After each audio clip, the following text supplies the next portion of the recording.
Hello, welcome back to my YouTube channel Makan Raja. Channel yang mengulas tentang sejarah dengan makanannya dan makanan dengan sejarahnya. Hari ini kita mau mengulas sejarah dengan makanannya nih. Dan yang mau kita bahas saat ini adalah tokoh sejarah dengan makanannya. Dan tokoh sejarah itu adalah Charles Darwin. Sebagai seorang naturalis, geologis, dan ahli biologis dari Inggris, Charles Darwin mungkin tidak perlu diperkenalkan lagi. Dia udah dianggap sebagai salah satu contoh tokoh paling berpengaruh dalam sejarah manusia, terutama di bidang sains. Ia dikenal karena teorinya tentang seleksi alam dan karena beberapa peran penting dalam menempa ilmu teknologi. Apalagi setelah terbit bukunya dan menjadi booming bukunya yang terbit pada tahun 1859 dengan judul On the Origin of Species.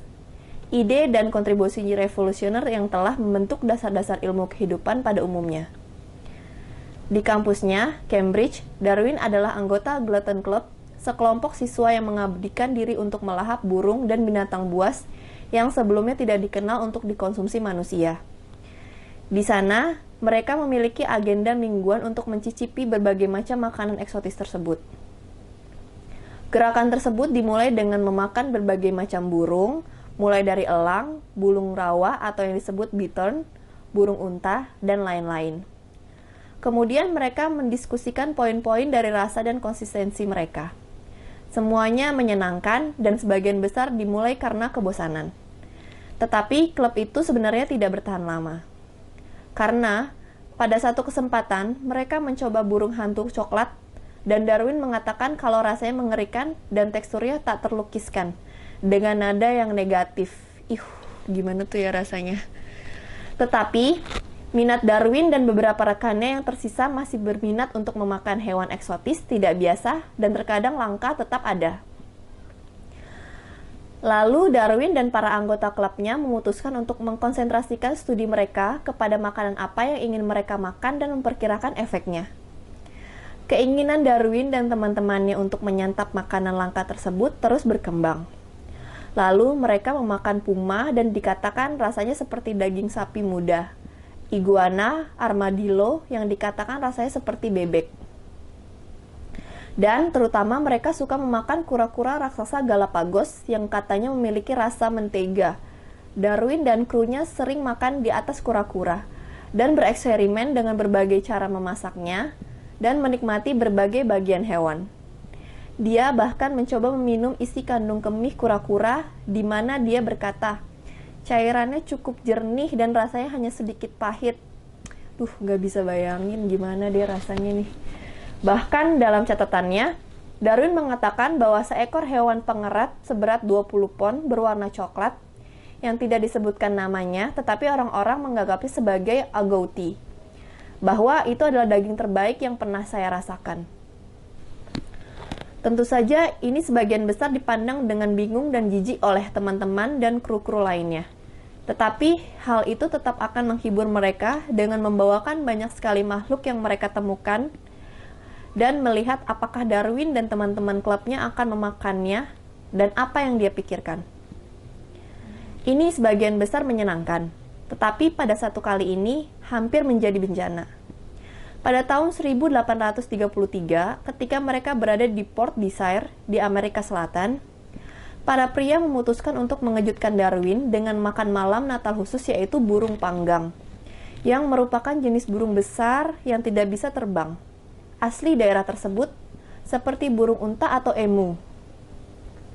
Darwin senang, dan mereka semua mulai berpesta dengan burung itu sampai Darwin menyadari dengan ngeri bahwa makan malam mereka sebenarnya adalah spesies yang lebih kecil yang disebut rhea, yang masih belum diklasifikasikan oleh sains dan yang telah secara aktif dijelajahi oleh Darwin di daerah itu. Untuk menemukan spesies sehingga dia bisa menjadi orang pertama yang mengklasifikasikannya, untungnya dia bisa menyelamatkan kepala dan leher, kaki, serta banyak bulu yang lebih besar, yang dia bungkus dan dikirim ke Inggris.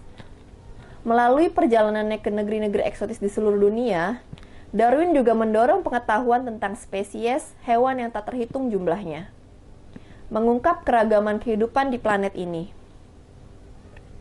Namun, untuk semua spesies yang dipelajari dan ditemukan Darwin, dia juga tidak bisa berhenti memakannya. Bahkan ketika dia pertama kali memulai sebagai seorang naturalis, Darwin sangat menyukai pengumpulan kumbang dan dia terkadang mencoba beberapa serangga yang dia tangkap.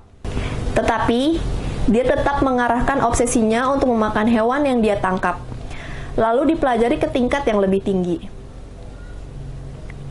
Pelayaran di atas kapal HMS Beagle ini adalah perjalanan Darwin yang sangat terkenal, di mana ia melakukan tur keliling dunia antara tahun 1831 sampai 1836, termasuk kunjungannya yang terkenal ke Kepulauan Galapagos.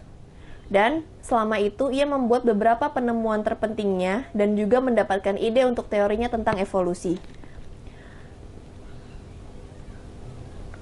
Pelayaran itu juga merupakan hamparan yang sesungguhnya bagi para pemakan yang berpetualang. Dan dia tidak dapat menahan diri untuk tidak mengkonsumsi hewan sebanyak yang dia klasifikasikan dan lalu dikatalogkan. Bagaimanapun, Darwin memakan banyak spesies, beberapa di antaranya baru bagi sains. Dan catatannya dibumbui dengan refleksinya tentang bagaimana rasa dari semua itu. Mungkin tampak aneh bahwa seorang naturalis terkenal yang begitu terpesona dengan menemukan dan mengklasifikasikan hewan ingin memakannya. Tetapi faktanya nih guys, Darwin bahkan bukan satu-satunya naturalis terkenal yang membuat kebiasaan memakan spesimennya. Salah satu orang sezamannya adalah ahli geologi Inggris, ahli paleontologi dan dosen Oxford William Buckland, yang memang dikenal sebagai karakter yang sangat eksentrik, sering memberikan kuliah kepada siswa dari atas kuda. Dia juga suka memakan apa saja yang terbang, berenang, berlari, meluncur, atau merangkak di bumi. Buckland memiliki koleksi spesimen hewan yang mengesankan. Dan juga anggota British Society for the Acclimatization of Animals yang memiliki versi sendiri dari Darwin's Glutton Club. Dia mengaku memiliki tujuan untuk memakan salah satu dari setiap hewan yang ada, dan secara teratur makan hidangan aneh seperti landak, lumba-lumba, macan kumbang, burung unta, buaya, siput laut, kanguru, dan tikus. Dengan makanan favoritnya adalah tikus, di atas roti bakar, dan yang paling tidak disukainya adalah lalat batel dan lalat biasa, yang rasanya sangat tidak enak. Makanan spesimen aneh ini tampaknya menjadi kebiasaan umum di kalangan naturalis dan ahli biologi. Kalau saat ini bagaimana ya? Kasus aneh Charles Darwin dan pencariannya yang tiada henti untuk memakan setiap makhluk yang ditemuinya adalah kisah kecil yang aneh yang mungkin tidak diketahui oleh orang banyak yang tidak tahu banyak tentang kehidupan pribadi Darwin. Dan ini adalah kisah sejarah yang menarik dan aneh, keanehan mengorbit salah satu bapak biologi modern ini. Dikatakan bahwa para ilmuwan adalah sekelompok orang yang didorong, berdedikasi, dan bersemangat untuk memahami cara kerja dunia. Mereka harus fokus dan bersedia bekerja berjam-jam di segala cuaca. Bahkan bersedia untuk melampaui apa yang sudah diketahui dan terus-menerus terinspirasi oleh rasa ingin tahu. Pada tahun 1971, Richard Wassersack menerbitkan sebuah makalah yang menguji dari 8 spesies berudu. Eksperimen Wassersack ini mencicipi meskipun tidak menelan berudu. Hipotesis Wassersack adalah bahwa jika dia juga mencicipi berudu, katanya, tidak ada yang terasa manis dan lezat, tapi satu spesies kecebong menonjol, kecebong kodok, itu adalah salah satu hal terburuk yang pernah saya rasakan, katanya.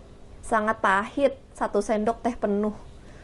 Tetapi perlu diingat, hal tersebut dilakukan pada tahun 70-an, dan tentu saja hari ini, penelitian ini tidak akan pernah diizinkan lagi. Penelitian lainnya adalah Mark Siddall, ahli lintah dan kurator invertebrata di American Museum of Natural History. Tetapi bertahun-tahun yang lalu, dia adalah seorang mahasiswa pasca sarjana yang sedang cuti dan tetap mempelajari lintah. Seseorang pernah menantangnya untuk memakan lintah penelitiannya tersebut. Dan ia pun melakukannya walaupun ia berkata, mungkin agak berbahaya memasukkan lintah ke dalam mulut saya. Ia memiliki penghisap, mungkin akan merayap ke tenggorokan saya jika saya kehilangan kendali. Jadi, ia membius lintah tersebut dengan memasukkannya ke minuman keras, dan memanggangnya di atas api unggun. Dan ia mengatakan, rasanya sangat mirip arang. Dan kisah terakhir dari ilmuwan Robert Thorson, seorang ahli geologi yang pada akhir 1970-an berada di Alaska untuk mempelajari lapisan batuan. Di es yang mencair, dia dan rekannya menemukan bangkai bison raksasa berusia 30.000 tahun yang sekarang sudah punah. Thorson mengeluarkan beberapa daging dari es. Daging itu terambil dan menempel pada fragmen tulang, tulisnya. Lalu ia pun menulis, "Saya tidak mencoba membuktikan apapun. Saya hanya ingin tahu seperti apa rasanya daging tua itu. Jadi saya menyeretnya ke sungai, membilasnya dari lumpur, dan mengunyahnya.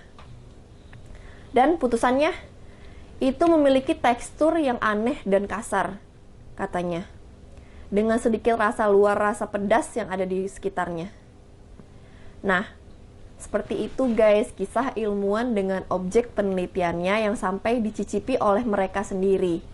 Perlu diingat, ini kejadian pada masa lampau. Dan mereka memakannya pun dengan alasan apapun telah menambahkan ke dalam objek penelitian mereka. Mungkin bagi para ilmuwan untuk mempelajari dunia membuat mereka ingin mengalaminya lebih lengkap melalui melihat, mencium, merasakan, dan ya sampai mencicipi. Kalau aku disuruh nyobain sih nggak mau deh. Dan dikatakan mereka memiliki pendekatan ilmiah yang jelas untuk makan dan merasa belum puas sebelum mereka belum berhasil mencerna spesies paling langka. Kembali diingatkan ya guys, ini masa lampau, tidak boleh ditiru. Oke, jangan lupa support channel kita ya. Thank you. Jangan lupa di follow ya guys akun sosial media kita Makan Raja. Linknya ada di description box di bawah ini nih.